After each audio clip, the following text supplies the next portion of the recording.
Education with Shantanu চ্যানেলে তোমাদের সকলকে স্বাগত জানাই। ইতিমধ্যে কিন্তু যুবসাথী প্রকল্পের টাকা দেওয়া শুরু হয়ে গিয়েছে।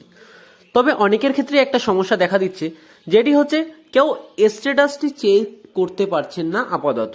যুবসাথী স্কিমের টাকা কিন্তু অনেকেই পাচ্ছে, কিন্তু স্ট্যাটাসটি চেক করতে পারছে না যে স্ট্যাটাস ঠিক কী রয়েছে। তো সেই স্ট্যাটাস চেকের বিষয়ে কিন্তু বলবো, একটা কিন্তু নতুন আপডেট এসছে, যেখানে কিন্তু আপনারা কিছুক্ষণের মধ্যে স্ট্যাটাসটি চেক করে নিতে পারবেন। তো ভিডিওটি পুরোটা দেখুন। চ্যানেল নতুন হয়ে থাকলে চ্যানেলটিকে অবশ্যই সাবস্ক্রাইব করুন। নিচে হোয়াটসঅ্যাপ গ্রুপের লিঙ্ক থাকবে, সেখানে কিন্তু জয়েন হয়ে যেতে পারেন যদি যুবসাথী প্রকল্পের সমস্ত আপডেট সবার আগে পেতে চান। প্রথমে বলে রাখি, WB.gov যুবসাথী স্কিম 2026 পশ্চিমবঙ্গের বিপুল সংখ্যক বেকার যুবক যুবতীদের কাছে বর্তমান সবচেয়ে আলোচিত সরকারি উদ্দেশ্যগুলির মধ্যে এটি হলো বাংলার যুবসাথী প্রকল্প। রাজ্য সরকারের এই প্রকল্পকে কেন্দ্র করে রাজ্যের বিভিন্ন প্রান্তে ব্যাপক সাড়া দেখা দিয়েছে। অনলাইন পোর্টাল এবং দুয়ারে সরকারের শিবিরের মাধ্যমে লক্ষ লক্ষ আবেদন জমা পড়েছে।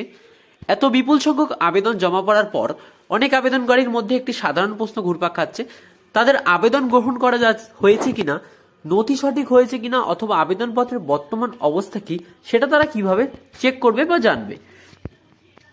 তো এই পরিস্থিতিতে আবেদনকারীদের সুবিধার্থে পশ্চিমবঙ্গ সরকার একটি গুরুত্বপূর্ণ সিদ্ধান্ত নিয়েছে। আবেদনকারীদের সাহায্য করার জন্য বিশেষ হেল্প ডেস্ক চালু করা হয়েছে। এর ফলে আবেদনকারীরা এখন খুব সহজেই নিজেদের আবেদন সংক্রান্ত বিভিন্ন তথ্য জানতে পারবেন। প্রশাসনিক সূত্রের মতে, বিপুল সংখ্যক যুবক যুবতী এই প্রকল্পে আবেদন করায় তাদের বিভিন্ন প্রশ্ন এবং সমস্যার সমাধান করার জন্যই এই উদ্যোগ নেওয়া হয়েছে। তো যুবসাথী নিয়ে সুসংবাদ, ফোন করলেই কিন্তু পাওয়া যাচ্ছে সমস্ত তথ্য। তো সম্পূর্ণ ভিডিওটি দেখে নিন। আবেদনকারীর জন্য চালু হলো বিশেষ হেল্প ডেস্ক পরিষেবা। রাজ্য সরকারের তরফে জানানো হয়েছে, যুবসাথী প্রকল্পে আবেদনকারীরা নানা প্রশ্নের উত্তর দেওয়ার জন্য একটি নির্দিষ্ট হেল্প ডেস্ক চালু করা হয়েছে। এই পরিষেবার মাধ্যমে আবেদনকারীরা তাদের আবেদনপত্রের বর্তমান অবস্থা সম্পর্কে তথ্য জানতে পারবেন। পাশাপাশি প্রকল্প সংক্রান্ত কোনো সমস্যা বা অভিযোগ থাকলে তাও কিন্তু সেখানেই জানাতে পারবেন। সরকারি ঘোষণা অনুযায়ী আবেদনকারীরা একটি নির্দিষ্ট ফোন নম্বরে কল করে এই পরিষেবার সুবিধা নিতে পারবেন। নির্দিষ্ট সময়ের মধ্যে ফোন করলে আবেদন সংক্রান্ত তথ্য জানানো হবে। বিশেষ করে যারা আবেদন করার পরও তাদের ফর্ম সিস্টেম নথিভুক্ত হয়েছে কিনা তা নিয়ে সংশয় রয়েছেন, তাদের জন্য এই পরিষেবা বিশেষভাবে সহায়ক হতে পারে। এই হেল্প ডেস্ক পরিষেবা সপ্তাহের নির্দিষ্ট দিন এবং নির্দিষ্ট সময় পর্যন্ত কিন্তু চালু থাকবে। সাধারণ কর্মদিবসে সকাল থেকে বিকেল পর্যন্ত আবেদনকারীরা ফোন করে সাহায্য নিতে পারবেন। তবে সরকারি ছুটির দিনে কিন্তু এই পরিষেবা বন্ধ থাকবে। এবার বলি, কিভাবে ঘরে বসে আবেদনপত্রের স্ট্যাটাস জানা যাবে। অনেক আবেদনকারী জানতে চাইছেন তাদের আবেদনপত্র সঠিকভাবে জমা হয়েছে কিনা। এই প্রশ্নের উত্তর এখন খুব সহজেই পাওয়া যাচ্ছে। যারা অনলাইন আবেদন করেছেন তারা সরাসরি নির্দিষ্ট পোর্টালে গিয়ে খুব সহজেই নিজের আবেদন অবস্থা জানতে পারবেন। পোর্টালে প্রবেশ করার পর হোম পেজে একটি নির্দিষ্ট অপশন থাকবে, যেখানে আবেদন স্ট্যাটাস দেখার সুবিধা দেওয়া রয়েছে।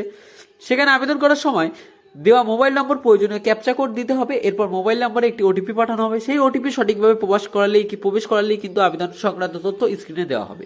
অফলাইনে আবেদনকারীদের ক্ষেত্রে একটু সময় লাগতে পারে। যারা দুয়ারে সরকার শিবিরের মধ্যে অফলাইনে আবেদন করেছেন তাদের ক্ষেত্রে একটু ভিন্ন পরিস্থিতি তৈরি হতে পারে, যেখানে অনেক সময় দেখা যায় লগ ইন করার পরও সঙ্গে সঙ্গে আবেদনপত্রের তথ্য দেখা যাচ্ছে না।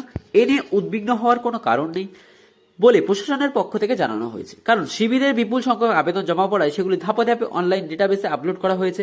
সাধারণত শিবিরের শেষ হওয়ার পরেই পর্যায়ক্রমে এই তথ্য আপলোডের কাজ সম্পন্ন হয়। ফলে আবেদনকারী যদি কিছুদিন অপেক্ষা করেন তাহলে কিন্তু তাদের পোর্টালে দেখা যেতে পারে এই যুবসাথী ফর্মের স্ট্যাটাস। ঘরে বসে কিভাবে স্ট্যাটাস চেক করবেন তার জন্য কিন্তু নিচে ডেসক্রিপশনে কিন্তু আমি ফোন নাম্বার দিয়েও রাখবো। সেই ফোন নাম্বারে কল করলেই কিন্তু সরাসরি জানতে পেরে যাবেন আপনার স্ট্যাটাসটি। তো ভিডিওটি কেমন লাগলো তা কিন্তু অবশ্যই জানাবে। চ্যানেল নতুন হয়ে থাকলে চ্যানেলটিকে অবশ্যই সাবস্ক্রাইব করে দেবেন যুবসাথী প্রকল্পের সমস্ত আপডেট সবার আগে পাওয়ার জন্য।